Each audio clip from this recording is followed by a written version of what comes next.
Биз буга чейин бир топ микрокредиттик компаниясы менен мурдагы кызматкери Каныбек кызы Перизаттын ортосундагы талаш маселени алданып калдык деген Кан шаарынын тургундарын үнүн чагылдырып келдик. Бул жолку чыгарылышыбызда дал ушул окуяга тиешелүү Каныбек кызы Перизатка алданып калгандыгын айтып, биздин редакцияга кайрылган Зубаржат Айымдын үйүн кандай жол менен саткандыгы тууралуу сөз кылабыз. Зубаржат Айымдын айтымында сатып алынганы жөнүндө нотариустан тиркелгени менен бөлүп төлөө боюнча официалдуу келишим болгон эмес. Өзеки гана сүйлөшүү менен чектелген. Мен буларды буга чейин тааныган эмесмин. Каныбек кызы Перизатты мен мамасы менен таанышкам. Шайыр Молдокулунун магазини бар болчу. Ошол жакта соода кылчу. Анан бул эжелер менен келишип калып, мен кызым ушундай банкта иштейт. Бир топ кредиттик банкта иштейт. Ушул кызым менен таанышкы үй алалы деп аттык эле деп келип, папасы Каныбек, Шайыр Молдокулова, Каныбек кызы Перизат ушул 2 жыл ушул рассрочкага деп сүйлөшкөнбүз. Жанакы адвокат айтып атат, Базарбаева Зубаржат сатып туруп, анан алардан убакыт өтпөй эле заявление жазып салып туруп, кайра башка дагы сатам деген депчи. Жок, мен андай оюм болгон эмес. Себеп дегенде мен буларга ишенгем, почти эне баладай эле катышып жакшынакай эле мен булардын мага чейинки адамдарды алдап жүргөнүн, адамдардан ошолордун жабыркаганын эч кандай мен билген эмесмин. Мен билбегендиктен бул адамдарга ишенип мен 2 жылга рассрочка биринчи соглашение түзгөнбүз. Соглашение түзүп, действительности мен алгам акчаны 30 000 сом гана алгам мына мен. Ошо соглашениямда бар. И кайсыл акчаны мен кайсы жерден алып аткан болсом, ар бир акчамды жазып жүргөм. Мен алганда общий 123 890 сом гана алгам деп исковой заявление бергем. Келген сотко алып келген кагазынын негизинде далилденип калды деп атат. Мен эски ошол нерсени далилдеш үчүн өзүм исковой заявление берип соттон анан кайра ушул кагазы менен өзүмдүн колум менен жазылган, эсептелген кагазды ручно, письменно ошонун баары мен өзүмө өзүм враг кылып алып барып бермек белем, өзүмө өзүм доказательство кылып. Биринчи мен 30 000 сом нотариустан алгандыгым чын. Биз Перизат экөөбүз ошол 2 жылдын ичинде акча болгон сайын берип турам деп, или ошол теги 2 жылда мен бөлүп берем деген боюнча эч кандай биз мындай нотариально неме болгон эмес. 123 890 сомдон мына мен алган акчамдын баарын жазып жүрөм. Ошонун баары мен кай жерден алгам, канча сом алгам, ошо 2021 жылы февралда билдим. Билгенде мен сразу февралда эмес, мен даже мартта бардым. Мартта барып, биз ага чейин уже конфликти боло баштадык. Анткени булар мага бергенде 123 890 сом акчалай мен алган акчамды сотто да айтып келем, азыр дагы айтам, мен алган акчамды. Калган сумманы мен эч кандай алган эмесмин. Получается, азыр биз бердик деп атат. Купли-продажа гана такап туруп, биз бергенбиз, биз расчет кылганбыз деп атат да. Жок, андай эмес. Биринчи нотариуска баргам. Нотариуска барып, ошо мен фиктивный эле болгон болчу, бул мен кандай кылсам болот? Улан Абаскан уулу деген нотариус болчу. Кандай кылсам болот деп мен барсам, Улан Абаскан уулу айтты: "Эжеке, сиз бул 3-чү, 3-ти лицого өтүп булар оформлять этип сала электе, барып эртерээк барыңыз." Роза деген эжекебизге адвокатка жиберген, ошо канттын сотунда. Барып сиз исковой заявление жазыңыз да, үйдү сразу арестке койдуруңуз, болбосо сиз ээ болбой каласыз. Юридический жактан сиз 3-чү лицого өтүп кетсе эч кандай күчүңүз имейт этилбей калат деди да.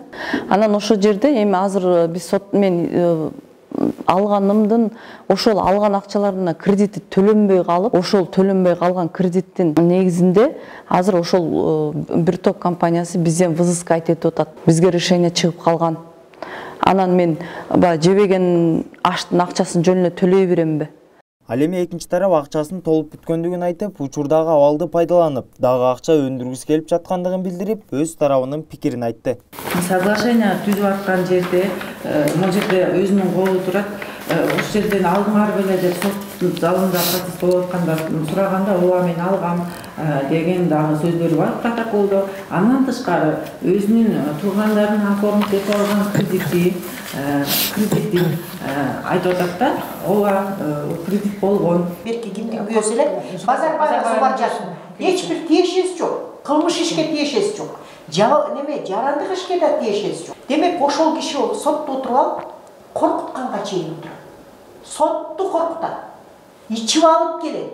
Ичип алып келип телефонга тартат. Инвалид баласы бар деп, ана социальный турмушу момдай деп, телевидениеден алып келген деп. Мен болгон жашоомдо болгон нерсени обращение кылгандыгым чын. Мен телевидение Мунара Матиевага жекеге чыккандыгым чын, акысыз адвокаттан акысыз бесплатно адвокат алгандыгым чын. Потому что мен андай адвокаттарды жалдыганга мен акчам да жок болчу, чамам да жетпейт болчу. Эми колуман келген аракетимди кылам да, себеп дегенде мен албаган акчаны алды деп атса, булар мени алдап атса, купли продажага такап туруп гана бербестин амалын кылып атат да, сөздүн кыскасы. Булардыкы чын, биздики сөз эмеспи мындай айтканда. Мен биринчи мен берген районный сот мага Айгерим Акымбекова чечкенде дагы ушул запись каралган. Бул акыркы жолу экинчи айланып куруп келгенде дагы ушул запись каралды. Андан башка записи жок дейт. Менин записим бар. Бирөөдө экинчи, үчүнчү записим да бар. 17 мүнөт, бирөө 9 мүнөт. Мен дагы да бир доставлять этип берем. Керек болсо экспертизадан да өткөзүшсүн. Жасканда бул Каныбек кызы Перизат менен мамасы экөөнү ошол 209 статья менен мошенничество менен ушундай иш немеси жүрүп атат деп мен да уголовный делосы жүрүп атат деп айтам мен всегда сотто. Если мени алган болсом, силер жөн эле карандай каралып аткан болсом, мен силерге анда зачем мага сотко берип, силер менен 2 жылдан бери мончу соттошуп, жанымды кейитип, адвокаттарына да обращение кылып коюн. Мен блогермин деп эч жерде айткан эмесмин. Мен обществомун, буларды чогултуп алып барыңарга жардам берем деп айткан эмесмин. Ошонун баарын мага доказать этип бергиле, что мен ошондой айткандарымды. Ар бир адвокат мындай актап жактагана келгенде, биринчи жак сөз айтып атпайбы, көз сүйкөп койгон бат эле депчи. Көз сүйкөгөн өзүңөрсүңөр. Ушунча адамды страдать эттирип, ушунча адамдын жанына батырып, силерге бизге эмне кереги бар силер менен таскат этип?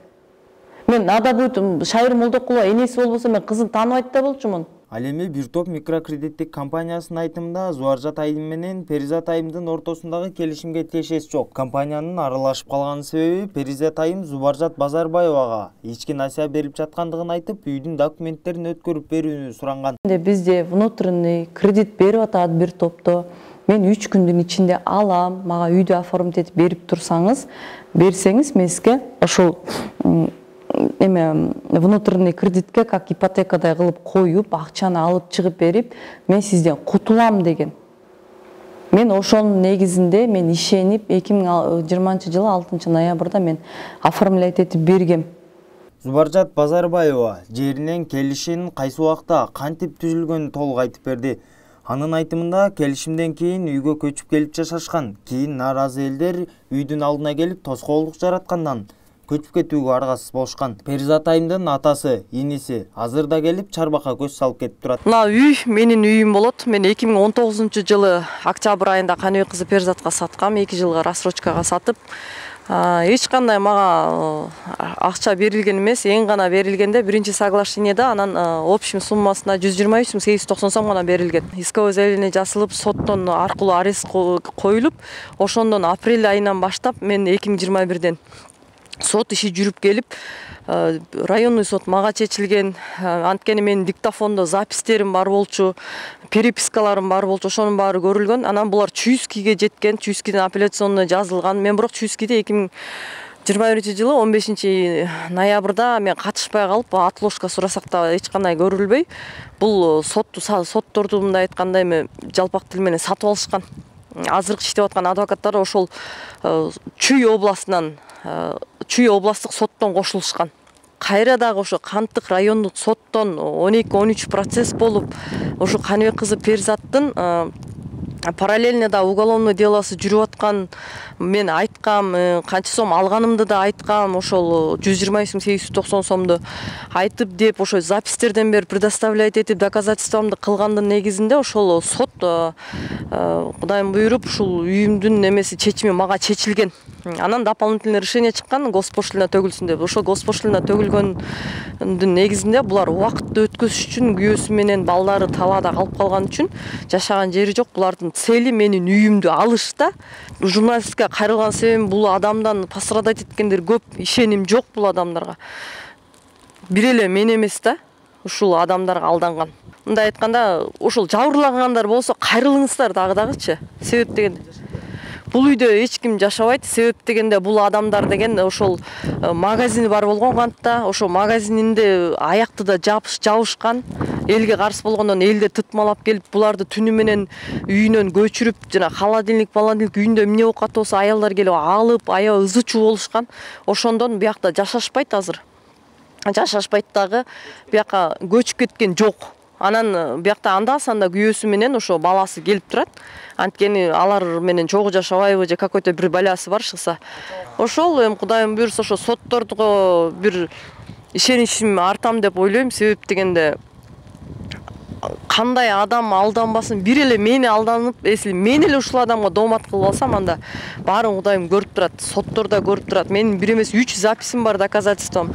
Немеде керек болсо экспертизага да беришсин ошолордучу.